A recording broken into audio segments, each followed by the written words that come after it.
This is a demonstration of Dino-Lite and Polarized light microscopy. In this video, geological slides are viewed with cross-polarization to determine minerals and textures of rocks. Here we have a Dino-Lite polarizer model along with the BLZW1, a portable backlight polarizer.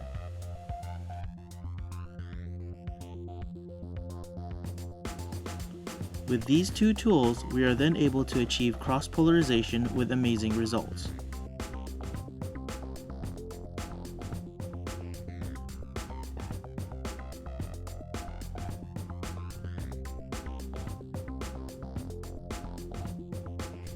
Cross-polarization microscopy can be used in many applications, like petrological geology, meteorology, and much more.